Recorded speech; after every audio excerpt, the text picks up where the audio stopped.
Welcome back to Narejan YouTube channel. ఈరోజు video ఏంటంటే నార్మల్గా షాపుల్లో పనిచేస్తారు వాళ్ళ లైఫ్ స్టోరీ ఏంటంటే వాళ్ళ జీవితం ఎలా ఉంటుంది, వాళ్ళ లైఫ్ ఎలా ఉంటుంది అనేది మీకు ఈరోజు ఒక ద్వారా ఎక్స్ప్లెయిన్ చేయాలనుకుంటున్నాను. మనోడు వచ్చేసి పేరు నిఖిల్. వీడి గురించి మొత్తం కనుక్కొని వాళ్ళ లైఫ్ ఎలా ఉంది, ప్రజెంట్ సిచ్యువేషన్లో ఉన్న ఈ షాప్లో పనిచేయడం వాడి ఫీలింగ్ ఎలా ఉంది ఏంటనేది అన్నీ చూపిస్తాను, చెప్తాను మీకు. అది దాన్ని ఎక్స్ప్లెయిన్ చేసి చూద్దాం రండి ఫ్రెండ్స్, ఓకేనా? Hi bro. Hi, I'm Naresh YouTube channel నుంచి వస్తున్నాం. మీరు ఇప్పుడు ఇలాగా వర్క్ చేస్తున్నారు కదా, మీ ఒపీనియన్ ఏంటి, మీ లైఫ్ ఎలా ఉంది ఏంటనేది?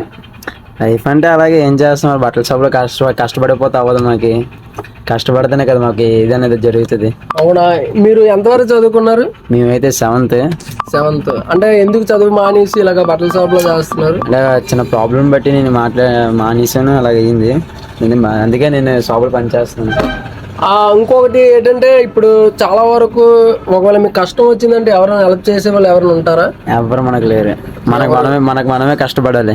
మన కాళ్ళ మీద మనమే నించోలి. అంటే ఈ రోజుల్లో అంటే మీ ఫ్రెండ్స్ ఈ రోజుల్లో మనకంటూ ఎవరు రారు, మనకు ఆపదంటే ఎవరు రారు. దానికంటూ మీ ఇంకా అంటే మనకి ఇలా కష్టం వచ్చిందనే వేరే ఒక వ్యక్తి వచ్చి ఎవరు రారు మీకు. అంటే ఒకవేళ మీకు కష్టం ఉంది అంటే మీరు ఎవరికి చెప్పుకుంటారు?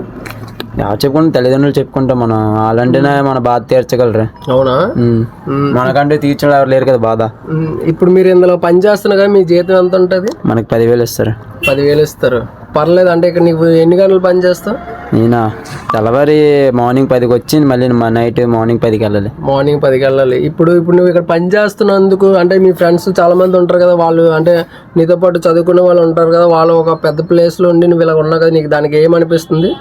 దానికంటే నేను ఫీల్ అవ్వను. మరి ప్రాబ్లమ్స్ బట్టి ఎవరి సిచ్యువేషన్ అలా ఉంటుంది, మరి ఎవరికి ఎలా రాసి పెట్టి ఉంటే అలా జరుగుతుంది అంతేగాని అంటే ఇప్పుడు ఈ పని చేస్తున్నావు చిన్న చూపుగా ఏమంటూ ఏం లేదు. అలాగేం లేదు. ఏదైనా పనే కదా, మనకు నచ్చితే మన మనసుకు నచ్చితే చాలు, ఒకళ్ళు నచ్చక్కర్లేదు పని అనేది. ఎస్, దాంట్లో అయితే యాక్సెప్ట్, ఎందుకంటే నచ్చే పని చేస్తూ ఆనందపడుతున్నావు అంతేనా? దాంట్లో ఇప్పుడు నువ్వు ఈ పని చేస్తున్నందుకు నీకు చిన్న చూపుగా ఏమంటూ ఏం లేదు.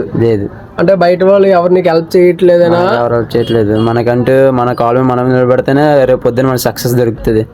ఎస్, నువ్వు చేసుకునే పనిలో నువ్వు సక్సెస్ ఎత్తుకుంటున్నాను. బాగుంది. ఇప్పుడు నీకు సడన్ గా ఏమైనా అయ్యిందంటే ఇప్పుడు మీ ఇంట్లో వాళ్ళు ఎవరికి చెప్పుకుంటావు ఏదైనా? అంటే నాకు ఇలాంటి ఆపద ఉంది అని ముందుగా పిలిచే వాళ్ళు ఎవరు ఉంటారు? ముందుగా పిలిచాను మీ అమ్మగారు వస్తారు. వాళ్ళు కాకుండా అన్ని నీ ఫ్రెండ్స్ సర్కిల్ గానీ మీ అన్య బ్రదర్లు ఎవరైనా వస్తారు? ఫ్రెండ్స్ ఉన్నారు ఇద్దరు, వాళ్ళు వస్తారు అంతే. వాళ్ళు వస్తారు, అన్నిట్లో వస్తారు, ముందుంటారా? ఇద్దరు వస్తారు, అన్నిట్లో ముందుకు వస్తారు ఆ ఫ్రెండ్స్ అనేది. బాగుంది. ఇంకా అంటే ఇప్పుడు ఇలాగ ఇక్కడ అన్ని చేస్తావు, నీకంటూ ఏదైనా అంటే పనిలోని చాలా మంది వస్తారు కదా, తెలిసే వాళ్ళు వస్తారు కదా, వాళ్ళ గురించి నువ్వు ఇలా చూసి ఏటి ఇలా చేస్తున్నావు అని అడుగుతారంటే ఎవరైనా అంటారు. మేము పట్టించుకున్నాం అనుకో, ఇంకా అది పట్టించుకొని ఉండాలి మనం లైఫ్ అంతా. అంటే నీకంటూ ఇంకా ఎవరిని పట్టించుకోవడం మానేసాను నేను. నీ లైఫ్ నీది. అంటే వాళ్ళు చూడరు కదా మన లైఫ్ అంటే ఏంటనేది, వాళ్ళు మన బాధలు కూడా తీర్చరు కదా. అది ఇప్పుడు యూట్యూబ్లో ఒక ట్రెండింగ్ న్యూస్ ఒకటి జరుగుతుంది కదా, దానికి ఇప్పుడు అంటే అర్ససాయి అనేవాడు ఉన్నారు కదా, అతను హెల్ప్ చేస్తారు కదా, దాని మీద మీ ఒపీనియన్ ఏంటి? అతని వీడియో చూస్తే హెల్ప్ చేయొచ్చాము, ఎవరికి తెలుసు. మళ్ళీ అదే బెట్టింగ్ యాప్స్ గురించి కూడా ఏదో వస్తుంది కదా, అంటే బెట్టింగ్ యాప్స్ వల్ల ఒకరికి అమౌంట్ ఇవ్వడం, మిగతా వాళ్ళు అంటే ఈ యాప్ ప్రమోషన్ చేయడం వల్ల వచ్చే కోట్లలో తీసుకొని 100లో పెడుతున్నట్టు ఏదో ఉంది. అది మీ మీద మీకు ఎలా అనిపిస్తుంది? అర్ససాయి తెలుసా మీకు? తెలుసు. అతని గురించి ఏమన్నా మంచిగా ఏముందా, చెడుగా ఏమైనా ఉందా? అతని గురించి అయితే 100% మంచిగా చెప్పొచ్చు. అది ఎందువల్ల? ఎందుకంటే పేదలకు ఎంతమందికి హెల్ప్ చేసాడు మాత్రం కాబట్టి. అలానే సోషల్ మీడియాలో బెట్టింగ్ యాప్స్ గురించి కూడా చెప్తున్నారు కదా, అతను బెట్టింగ్ యాప్స్ ప్రమోట్ చేయడం వల్ల చాలా మంది లాస్ అయిపోయారని.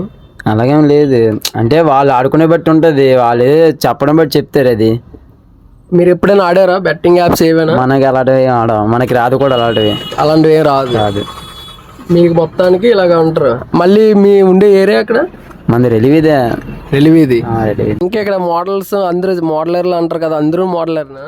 అందరూ మోడలర్లు అంటే మా షాప్ అక్కడ ఉంటాడు వాడు, ఆడు పెద్ద మోడలర్లో ఫీల్ అవుతాడు. ఆడు జిమ్కి వెళ్తాడు, ఇలాగ వస్తాడు ఆడు. అవునా? అతను వేరేటి? అతని పేరు వెంకీ. అదొకటి ఉంది వెంకీ అనే. 6 ఫింగర్స్ ఉంటాయి, 6 వేళ్ళు. ఇప్పుడు మేము ఈ వీడియో అప్లోడ్ చేసుకోవచ్చా? మీరు అప్డేట్ చేసుకున్న అంటే మీరు ఏం పెట్టి వచ్చారు, మీకంటూ ఒక క్రేజ్ పెరుగుతుంది అనుకుని వచ్చారు మీరు. ఇంకొక ఫన్ అంటే క్రేజ్ కాదు, ఇంకొక విషయం అడుగుతాను. అంటే ఇది ఫ్రెండ్లీగా మీలో కూడా మాలో కూడా చాలా మందికి డౌట్ ఏంటంటే, చేసే పనిలోని ఎంత కష్టమైనా మనం ఉండే చోట చాలా హ్యాపీగా ఉండాలని, అది దానికి మీ ఒపీనియన్ ఏంటి? నేనంటే ఇప్పుడు ఏం బాధపడలేదు పని చేసినప్పుడు, నేను హ్యాపీగా పని చేసుకుంటాను. ఉన్న జీతానికి నాకు అయితే హ్యాపీగా ఉంది. నీకంటూ ఉన్నది అంటే ఈ జీవితంలో ఎంతో కొంత శాలరీ వస్తుందని దానికి హ్యాపీనెస్తో ఉండిపోతున్నావు, అంతేనా? ఇంకా నీకంటే ఎవరు హెల్ప్ చేసేవాళ్ళంటే ఎవరు లేరు? ఎవ్వరు లేరు. హెల్ప్ చేసేవాళ్ళంటే మా ఓనర్ కూడా హెల్ప్ చేసాడు. మీ ఓనర్ ఒకరే హెల్ప్ చేస్తారు? మీ ఓనర్ బాగా చూసుకుంటారా మొత్తానికి?